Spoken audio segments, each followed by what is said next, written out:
أعوذ بالله من الشيطان الرجيم بسم الله الرحمن الرحيم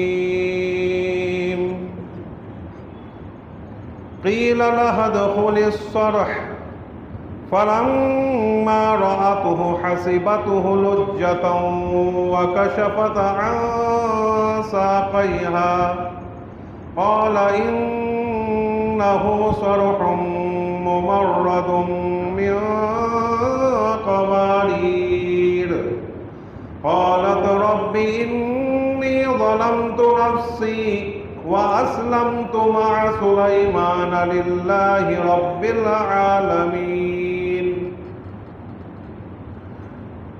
اس کو کہا گیا کہ محل میں داخل ہو جاؤ۔ جب اس نے اس کو یعنی محل کو دیکھا تو گمان کیا گہرا پانی ہے۔ وَكَشَفَتْ عَنْ سَاقَيْهَا، اس نے اپنی پنڈلیوں کو کھول دیا یعنی اپنے پائچوں کو اونچا کر لیا۔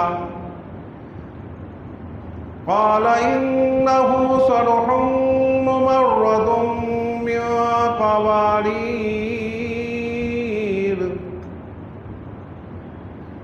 کہا کہ یہ ایسا محل ہے جس کو شیشوں سے زڑا گیا ہے یعنی کانچ سے اس کو بنایا گیا ہے۔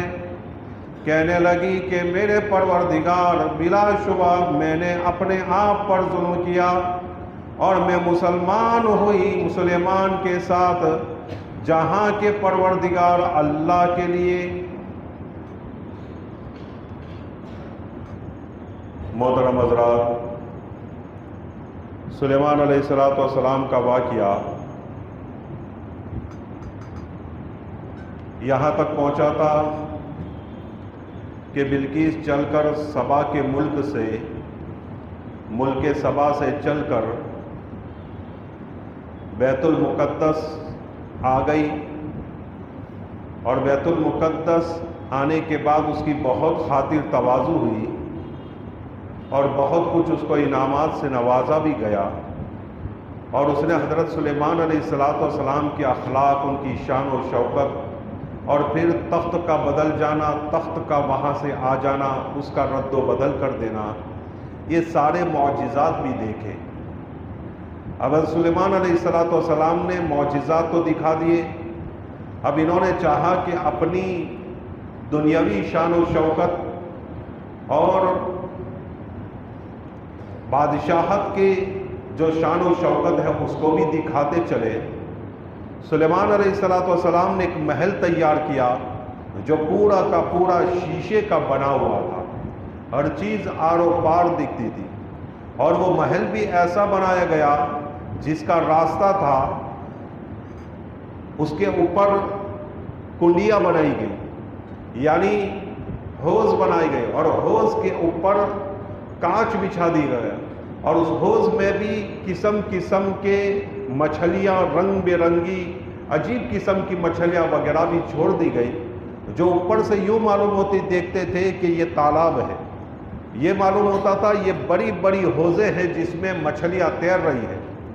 جانے والا آدمی اگر انجان آدمی ہو تو وہ سمجھے کہ یہ تو پانی ہے، یا تو وہ گھوم کے جانے کی کوشش کرے یا پھر اپنے پائچے اٹھا کر جانے کی کوشش کرے، یہ حالت بنے، ایسے بنا ہوا تھا۔ اور یہ ٹیکنالوجی پہلے کے زمانے میں بہت کچھ تھی۔ الغرض کہتے ہیں کہ اندلس کے اندر جو بادشاہ تھے اور خلیفہ تھے بنو امیہ کے، انہوں نے ایسے ایسے اپنے محل تیار کیے تھے کہ آدمی کا دماغ کام نہیں کرتا تھا۔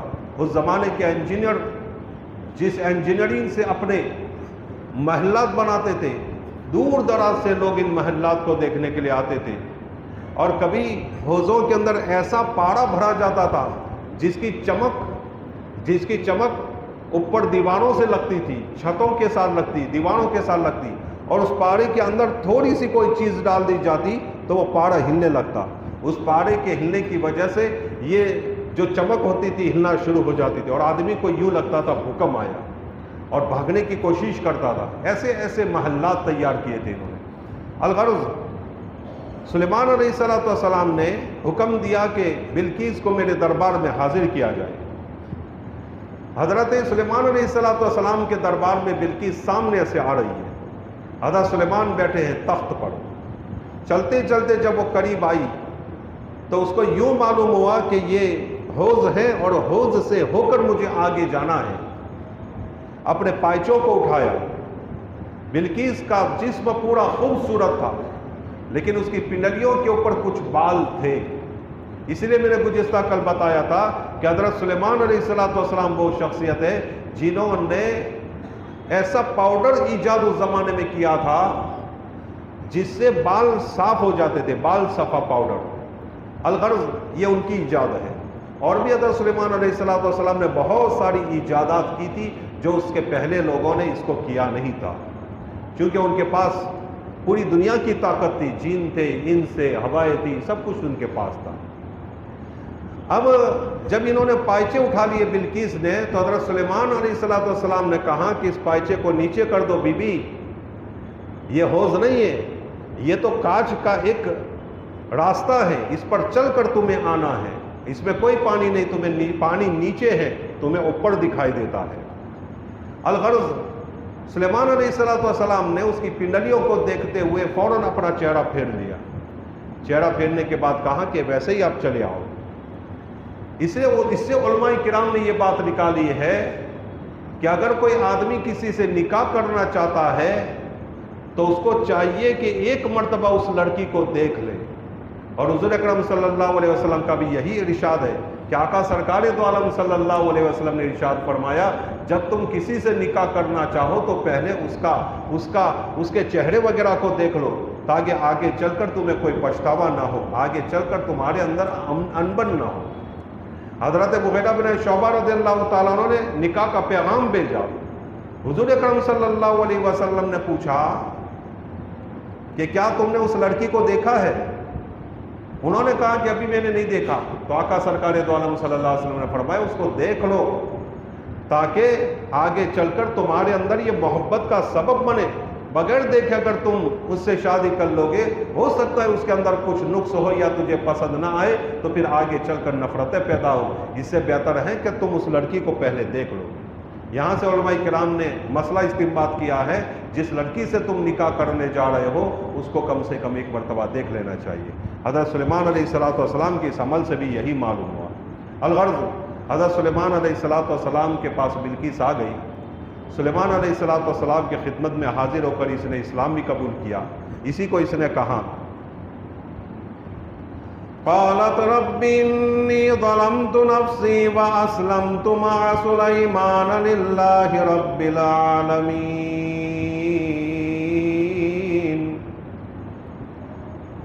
انہوں نے کہا، یعنی بلقیس نے کہا، اے میرے پروردگار، بلا شبہ میں نے اپنی ذات پر ظلم کیا اور میں مسلمان ہوئی سلیمان کے ساتھ تمام جہانوں کے پروردگار پر، یعنی میں ایمان لے آئی، میں مسلمان ہو گئی، سلیمان علیہ السلام کو گواہ بناتی ہوں، مسلمان ہو گئی، میں اللہ پر ایمان لاتی ہوں، میں اللہ پر ایمان لاتی ہوں۔ یہ حضرت سلیمان علیہ السلام اور بلقیس کا واقعہ پورا ہو گیا۔ بلقیس مسلمان بھی ہو گئی۔ روایتوں میں یوں آتا ہے کتابوں میں لکھا ہے، تفسیر کی کتابوں میں، کہ حضرت سلیمان علیہ السلام نے بلقیس سے نکاح کر لیا تھا، اور نکاح کرنے کے بعد بلقیس کو واپس یمن بھیج دیا اور اس کی حکومت باقی رکھی کہ یہاں رہ کر تمہیں حکومت کرنی ہے۔ اور حضرت سلیمان علیہ السلام مہینے میں ایک مرتبہ تشریف لے جایا کرتے تھے، 3 روز وہاں رہتے تھے، اور وہاں کے کاروبار، وہاں کی حکومت، وہاں کی جو انتظام ہے اس انتظام کو فرماتے تھے اور اس پر نظر رکھا کرتے تھے۔ اور حضرت سلیمان علیہ السلام نے کتابوں میں یوں آتا ہے، تفسیروں میں لکھا ہے کہ 3 بڑے بڑے محل جو اس زمانے کے سب سے عمدہ ترین اور بہترین اور خوبصورت محل کہلاتے تھے، اور اونچے محل جو اس زمانے میں کسی کے ایسے محل نہیں تھے، ایسے محل جناتوں سے بنوا دیے اور وہ محل ان کو ہدیہ کے طور پر دیے۔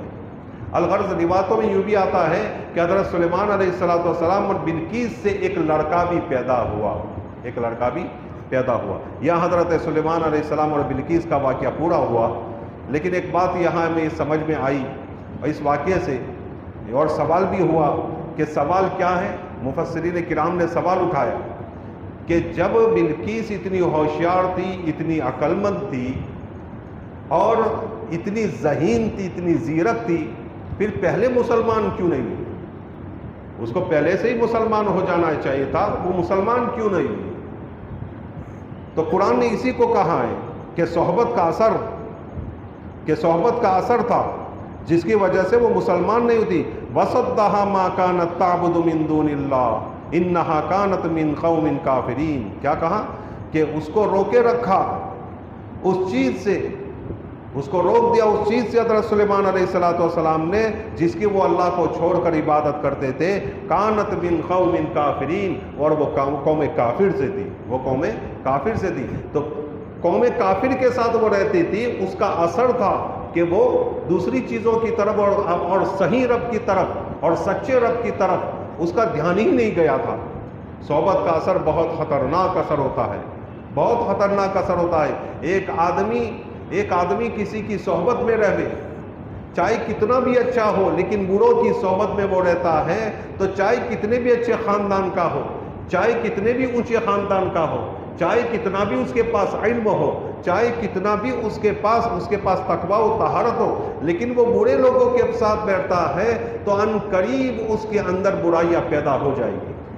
اور کوئی آدمی چاہے کتنا بھی برا ہے لیکن اچھوں کی خدمت میں وہ بیٹھے گا، اچھے لوگوں کی خدمت میں بیٹھے گا، اچھے دوستوں کے ساتھ وہ گھومے گا، تو ان کے اچھے دوستوں کے اثر کی وجہ سے وہ اچھا ہو جائے گا۔ اس لیے شاعر کہتا ہے کہ بروں کی صحبت میں مت بیٹھو، اس کا ہے انجام برا۔ بروں کی صحبت میں مت بیٹھو، اس کا ہے انجام برا۔ بد نہ بنے تو بد کہلائے، بد اچھا بدنام برا۔ تو ہمیں بروں کی صحبت میں کبھی نہیں بیٹھنا چاہیے۔ ہم جس کے ساتھ دوستی کر رہے ہیں، جس کے ساتھ ہمارا اٹھنا بیٹھنا ہے، وہ آدمی اچھا ہے کہ نہیں، نمازی ہے کہ نہیں، امانت دار ہے کہ نہیں، سچا ہے کہ نہیں، اس کے اخلاق اچھے ہیں کہ نہیں، یہ ساری چیزیں دیکھ لو۔ ساری چیزیں دیکھنے کے بعد اس کے ساتھ دوستی کرو۔ یا دوستی ہے اور اچھا آدمی نہیں ہے، یہ چیزیں اس کے اندر نہیں ہے، تو پھر اس کی دوستی کو الوداع کرو، اس کی دوستی کو ختم کرو۔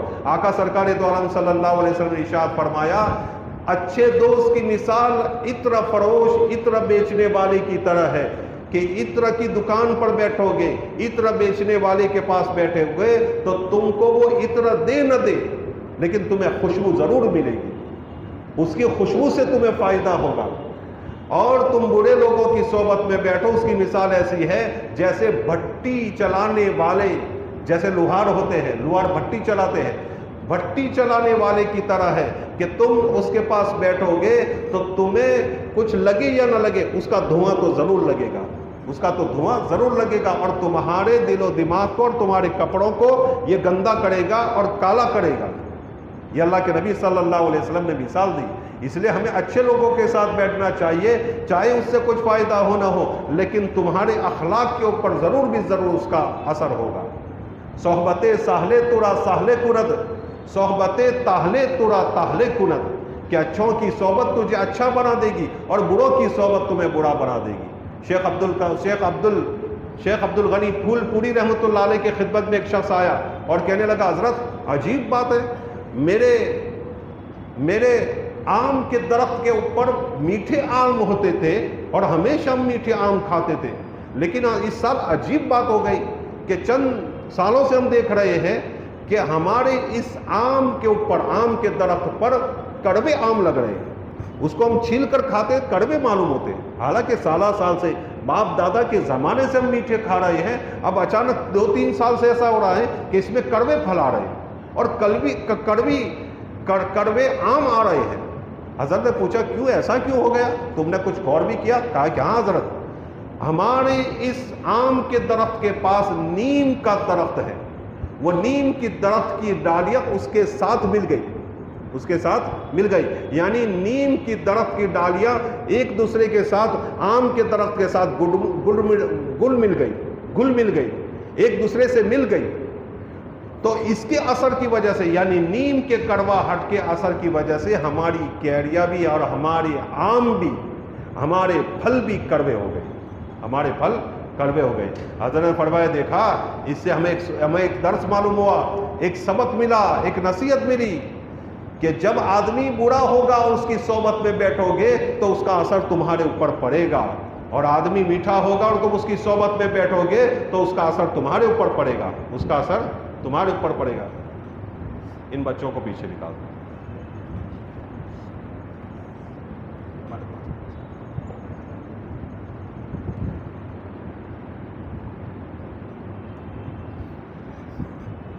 برائی کا اثر تمہارے اوپر پڑے گا۔ الغرض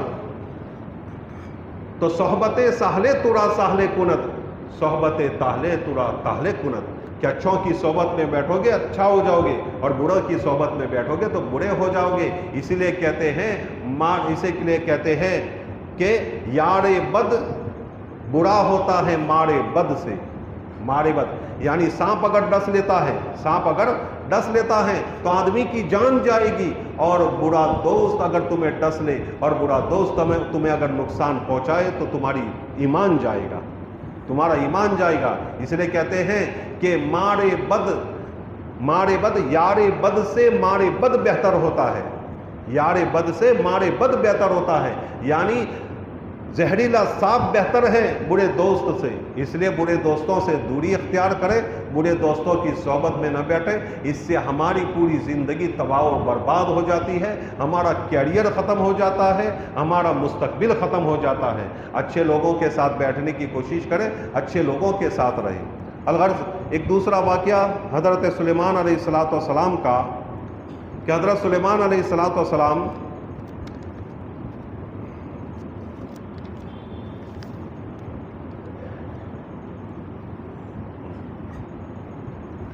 اعوذ باللہ من الشیطان الرجیم وَوَهَبْنَا لِدَاوُودَ سُلَيْمَانَ نِعْمَ الْعَبْدُ إِنَّهُ أَوَّابٌ، اور ہم نے داؤد کو سلیمان علیہ السلام عطا کیے، اور کیا ہی بہتر وہ بندے تھے، اور بلا شبہ وہ اللہ کی طرف متوجہ ہونے والے اور رجوع کرنے والے تھے۔ اذ عرض علیہ بالعشی الصافنات الجیاد فقال انی احببت حب الخیر عن ذکر ربی حتی توارت بالحجاب،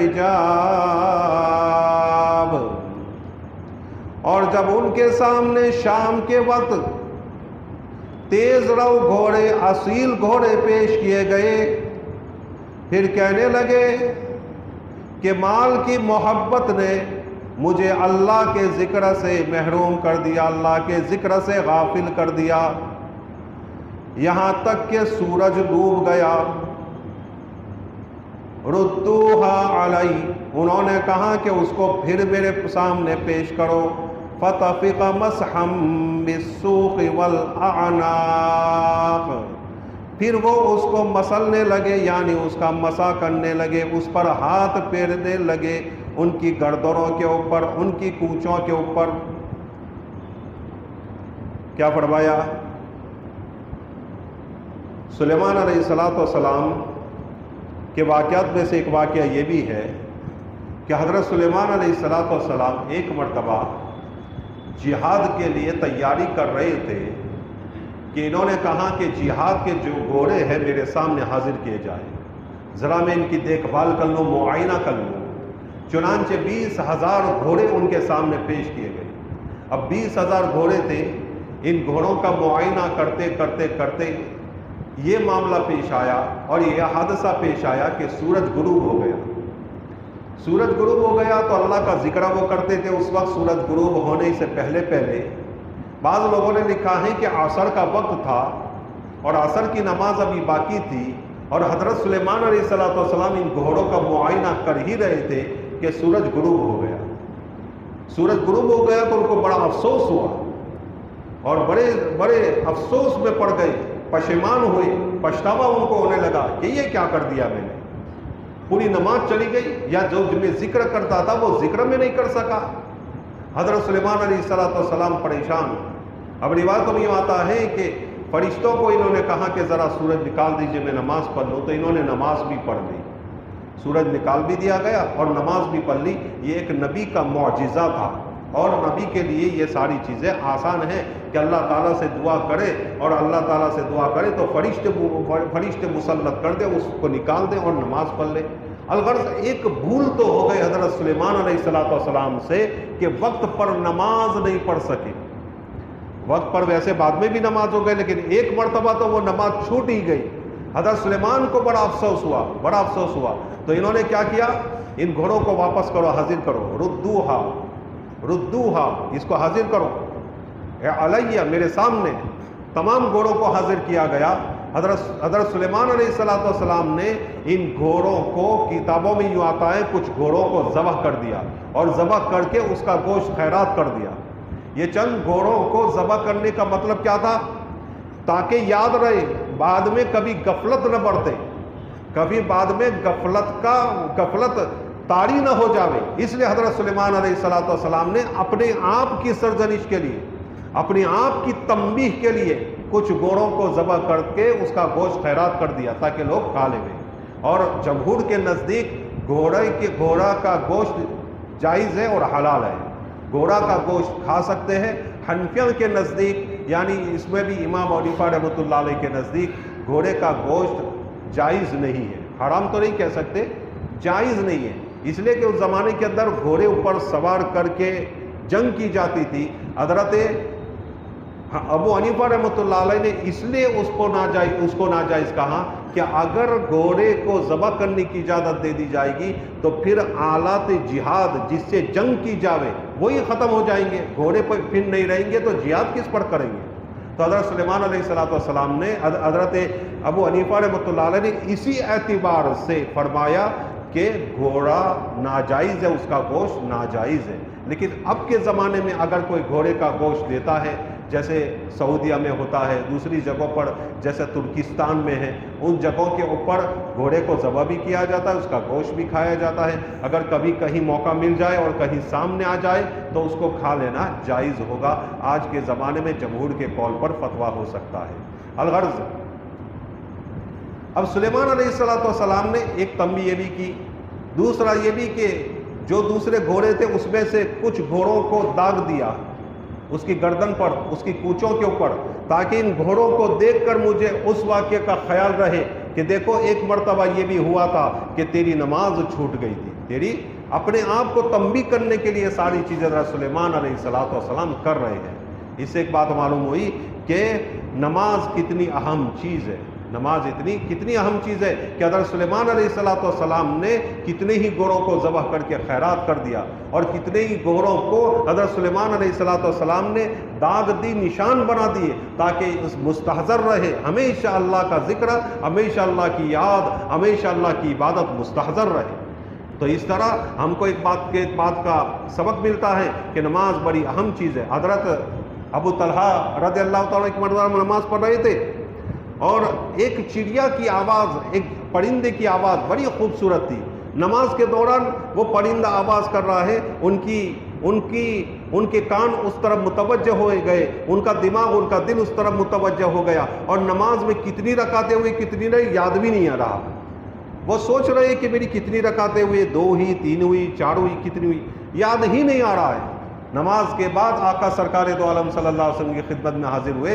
ان کا بہت بڑا باغ تھا اور اس میں کھجورے، انگور وغیرہ بہت کچھ لگے ہوئے تھے. وہ ان کی خدمت میں، آپ صلی اللہ علیہ وسلم کی خدمت میں حاضر ہوئے اور کہنے لگے، یا نبی اللہ،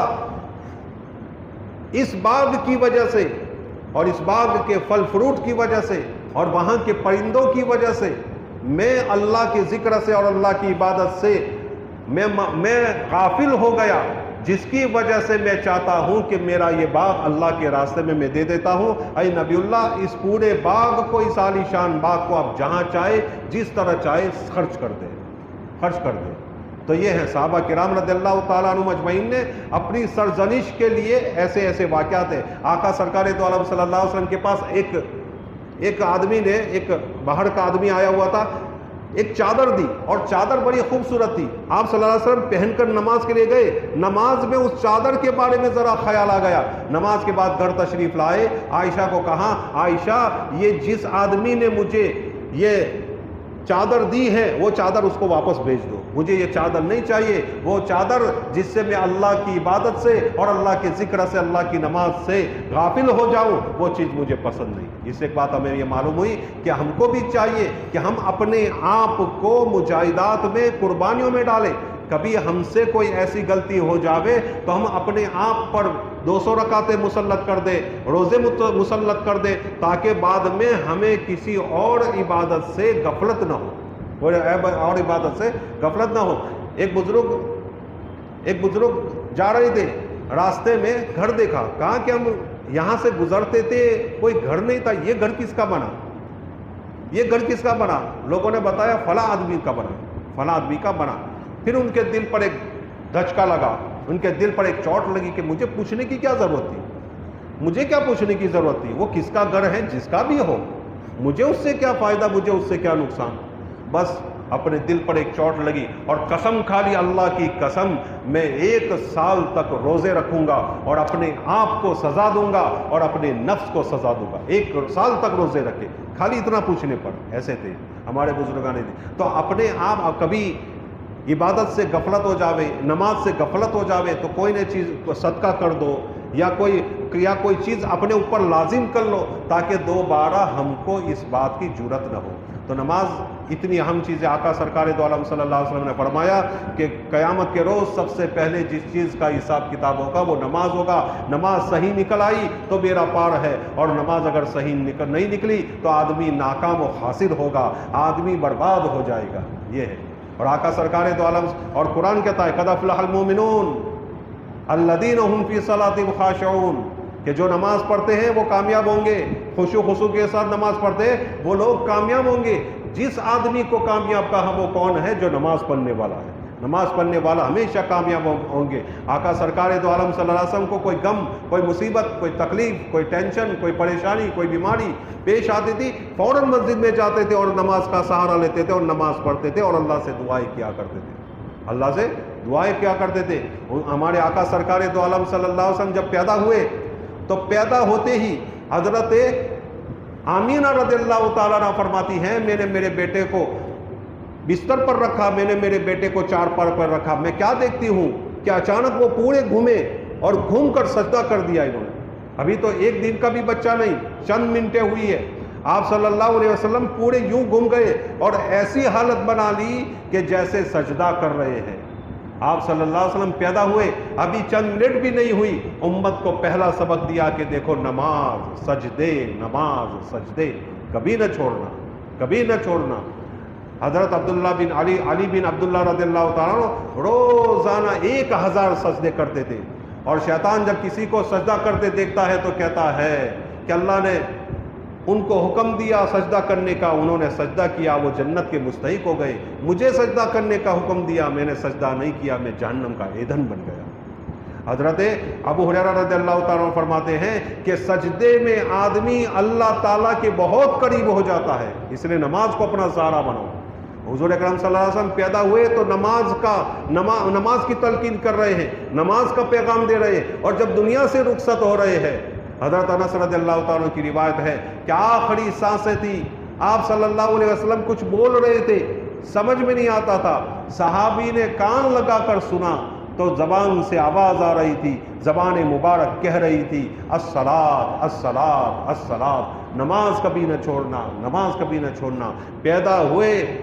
پیدا ہوئے نماز کا پیغام، دنیا سے رخصت ہوئے تب بھی نماز کا پیغام. اس سے ہمیں معلوم ہوتا ہے کہ نماز کتنی اہم چیز ہے. ایک واقعہ کہہ کر بات ختم کروں.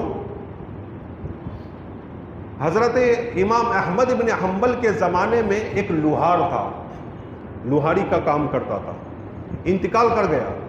کسی نے خواب میں دیکھا کہ وہ حضرت احمد ابن حنبل رحمۃ اللہ علیہ کا جو مقام ہے، احمد ابن حنبل رحمۃ اللہ کتنے بڑے امام تھے اور کتنے زیادہ حدیثوں کے وہ حافظ تھے، حدیثوں کے حافظ. ایک مرتبہ ان کے ایک شاگرد گھر پہنچے، ذرا دیر ہو گئی تھی، پڑھ کر حضرت امام احمد ابن حنبل کے پاس پڑھ کر گئے، دیر ہو گئی، بیوی کہنے لگی اتنی دیر سے آتے ہو، اتنی دیر آنے کی کیا ضرورت ہے، جلدی پڑھ لیا کرو، تمہارے استاد کو کچھ آتا واتا تو ہے نہیں۔ کیا کہا؟ تمہارے استاد کو کچھ آتا واتا تو ہے نہیں۔ اب استاد کے بارے میں کچھ کہیں گے تو شاگرد تو غصے تو ہوں گے، تو کہنے کیا بول رہی ہے تو کہا ہاں کچھ بھی اس کو یاد نہیں۔ تو قسم کھا لی اس نے، شوہر نے بیوی کے سامنے قسم کھائی، اللہ کی قسم میرے استاد کو 1,00,000 حدیثیں یاد نہ ہو تو تجھے 3 طلاق۔ زبان سے بول دیا، کیونکہ غصے میں تھا، ٹیش میں آیا ہوا تھا، زبان سے نکل گیا۔ اب جب زبان سے ہی نکلا تو ایک دم سے اس کو ڈھچکا لگا کہ یہ کیا بول گیا میں، اب تو یہ تو تحقیق کرنی پڑے گی، میرے استاد کے پاس جانا پڑے گا۔ استاد کے پاس دوڑا گیا، کہنے لگا حضرت میں نے تیش میں آ کر ایسی قسم کھا لی کہ آپ کو 1,00,000 حدیثیں یاد نہ ہو تو میری بیوی کو 3 طلاق۔ تو استاد نے کہا، امام احمد بن حنبل نے کہا بیٹا جاؤ اپنی بیوی کے ساتھ آرام سے رہو، اللہ کی قسم 10,00,000 حدیثیں مجھے یاد ہے، اللہ کی قسم 10,00,000 حدیثیں مجھے یاد ہے، تیری بیوی کو طلاق نہیں ہوئی، جاؤ آرام سے رہو، محبت سے رہو۔ الغرض اتنے بڑے محدث تھے، تو اس لوہار کے مرنے کے بعد کسی نے خواب میں دیکھا کہ ان کی جو جنت ہے، جو مقام ہے، جو مرتبہ ہے، اسی جنت میں وہ ہے۔